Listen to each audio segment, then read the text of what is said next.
नमस्कार मित्रों, हमारी सीरीज़ चल रही है ग्रहों के सिद्धांतों पर, एपिसोड नंबर 12 में। और आज हम बात करने जा रहे हैं ग्रहों की आयु की। प्रत्येक ग्रह की कोई न कोई आयु होती है। प्रत्येक ग्रह की मतलब इसमें हमने 9 ग्रहों को कंसीडर किया है। हर ग्रह की कोई अपनी आयु होती है, अपनी एक अवस्था होती है। देखिए, इसमें दो तरह की चीज़ें, थोड़ा कंफ्यूज होने की आवश्यकता नहीं है। एक तो होती है हर ग्रह की दशा, जिसे विंशोत्तरी दशा कहते हैं। वो टोटल अगर 9 ग्रहों की बात करें तो टोटल 120 वर्ष आते हैं, इसलिए इसको कहते हैं विंशोत्तरी दशा, 120 वर्ष की दशा। उस दशा में हर ग्रह की अपनी अलग अलग साल होते हैं, ठीक है ना। तो सबकी अपनी अपनी अलग अलग ईयर होते हैं, वो एक अलग चीज़ हो गई। यहाँ हम आयु की जो बात कर रहे हैं, ग्रहों की आयु की, तो ऐसे मान सकते हैं कि कोई ग्रह किस उम्र का होता है। एक आइडियल जो स्थिति होती है, जैसे कि हम बात करते हैं एक जनरल वे में हम बात करते हैं, हम चर्चा कर रहे हैं आपस में कि भाई हम अपने दादाजी की बात कर रहे हैं, तो दादाजी का नाम आते ही आपको कोई 60 प्लस के व्यक्ति का दिमाग में एक छवि आएगी, एक बुजुर्ग व्यक्ति की छवि आएगी। अगर हम बात करते हैं अपने पिताजी की, तो आपको इन जनरल अगर बात करें तो एक 50 अप्रॉक्स या 45 to 50 अप्रॉक्स की एज का कोई व्यक्ति की दिमाग में छवि आएगी।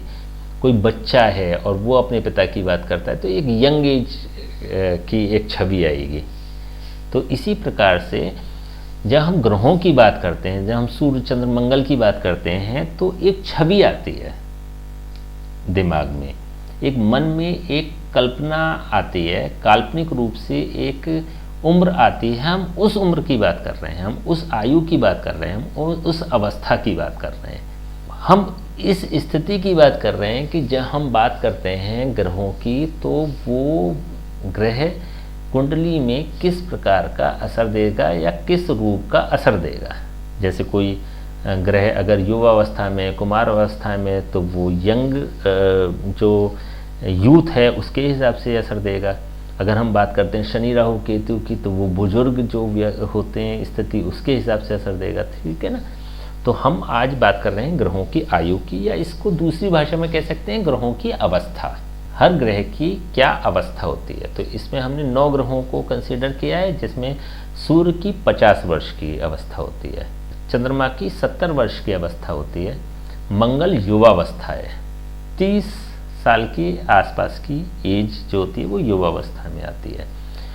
बुध कुमार अवस्था, कुमार अवस्था का मतलब 60 प्लस और 24 के बीच की जो एज होती है वो कुमार अवस्था में आती है। गुरु की अगर हम बात करें तो 30 वर्ष। देखिए, एक कन्फ्यूज़न मत क्रिएट कीजिएगा या कन्फ्यूज़न मत रखिएगा दिमाग में, क्योंकि गुरु की जब हम बात करते हैं तो अभी जैसे लास्ट एपिसोड में भी हम बात कर चुके हैं कि गुरु ज्ञान का कारक होता है, और ज्ञान आता है एक्सपीरियंस से, अनुभव से। एक गुरु के लिए एक छवि हो सकती है दिमाग में कि एक बुजुर्ग व्यक्ति या बुजुर्ग स्थिति या अवस्था, लेकिन ऐसा नहीं है। गुरु की जो स्थिति है वो लगभग 30 वर्ष की अवस्था मानी गई है।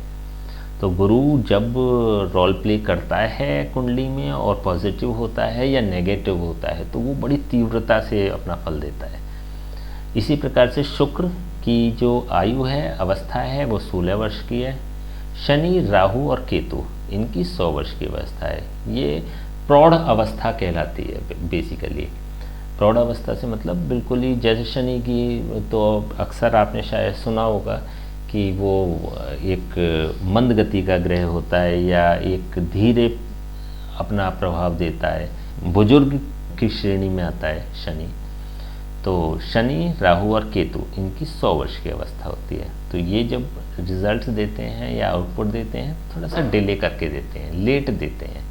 और सबसे तीव्रता के साथ कौन देता है? या तो गुरु देता है, शुक्र देता है, बुध देता है, मंगल देता है। ये सब तीव्रता के साथ अपना प्रभाव देते हैं। हालांकि चंद्रमा भी तीव्रता की श्रेणी में आता है, लेकिन अगर ग्रंथों की बात करें तो 70 वर्ष की इसकी अवस्था बताई गई है। तो ये ग्रहों की आयु है।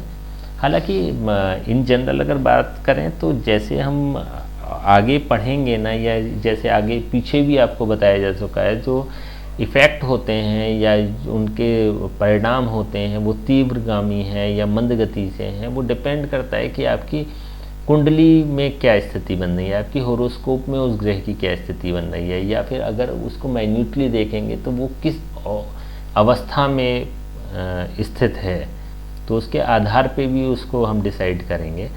लेकिन इस सिद्धांत की अगर बात करें तो ये एक पर्टिकुलर एज बताई गई है, या ये पर्टिकुलर एक अवस्था बताई गई है। हालांकि अगर इन जनरल बात करें तो बहुत उपयोगी आपके लिए नहीं होगा, ये ज़्यादा उपयोगी नहीं होगा, लेकिन इन अवस्थाओं को आपको दिमाग में रखना है जब भी आप प्रेडिक्शंस करेंगे। तो जब प्रेडिक्शन करेंगे तो उसमें थोड़ा सा क्लियरिटी ज़रूर आएगी। इस अगर आयु की या अवस्था की आपको दिमाग में रखते हैं तो आपके प्रेडिक्शन में क्लियरिटी ज़रूर आएगी। ठीक है, तो ये हमने बात करी ग्रहों की आयु की। नेक्स्ट जो हम बात करेंगे ग्रहों के स्वरूप। तब तक के लिए आज्ञा दीजिए, नमस्कार।